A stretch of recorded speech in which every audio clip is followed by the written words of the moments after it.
Bonjour, je suis Thierry Paco, je suis coach systémique en entreprise et j'accompagne les dirigeants, les managers ou leurs équipes dans la recherche de performance, mais également dans la résolution de situations problématiques.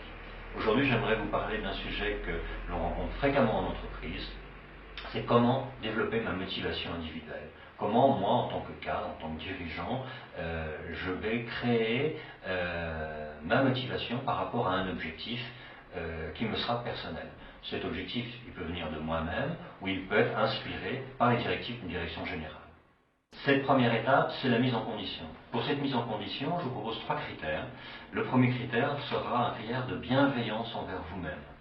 Je vous propose de regarder ce que vous faites avec bienveillance et de déterminer la façon dont vous fixerez cet objectif de façon positive et non culpabilisatrice. Ne vous dites pas « je pourrais faire mieux, je ne me donne pas beaucoup de mal, ceci, cela ». Toutes les critiques seront toujours bonnes à prendre plus tard. Aujourd'hui, dans cette étape, soyez bienveillant envers vous-même. Deuxième critère, eh bien c'est tout de suite, ça découle tout de suite de la bienveillance, c'est la pensée positive. On est tout à fait dans le verre à moitié plein plutôt qu'à moitié vide, où vous allez regarder la façon de fixer votre objectif avec un esprit positif, en regardant les bons côtés, en regardant les opportunités que cet objectif vous offre. Et enfin, troisième critère, c'est les sponsors, les supporters, ceux qui vont vous aider à valider votre choix. Alors, il faut bien se méfier de ne pas prendre que des supporters trop optimistes ou trop fans. L'idéal, ce sont des supporters positifs qui vont dans le sens de votre projet, qui ont une vision positive de votre projet, mais avec un sens critique.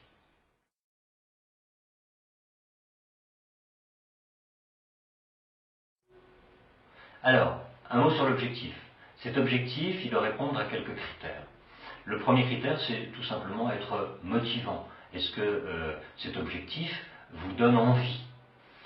Deuxième critère important, c'est est-ce qu'il dépend de vous? Est-ce que pour atteindre cet objectif, c'est votre action, et seulement votre action, qui va déterminer l'atteinte de cet objectif?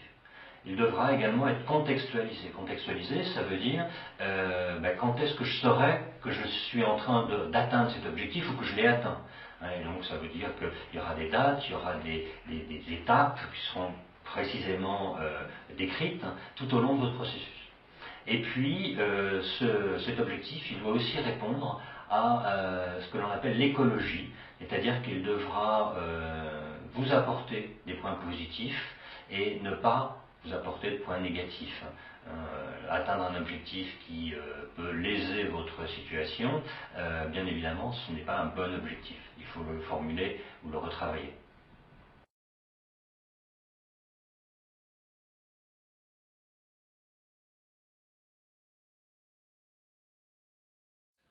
Alors maintenant, la mise en action par rapport à cet objectif.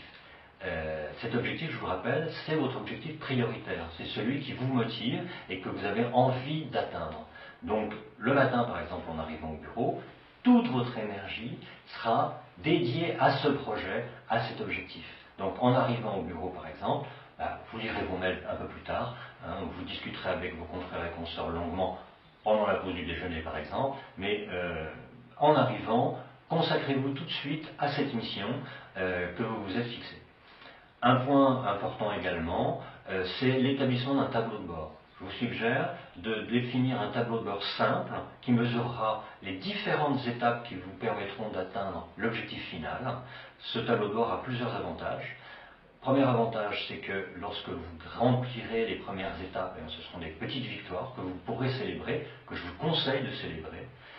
Et puis, en cas d'échec partiel, vous pourrez mesurer cet échec, analyser les raisons de cet échec et réactualiser votre comportement par rapport à votre objectif motivant. Voilà, et pour conclure, je citerai Winston Churchill qui disait « Le succès, c'est d'aller d'échec en échec sans jamais perdre son enthousiasme ». Bonne journée à vous.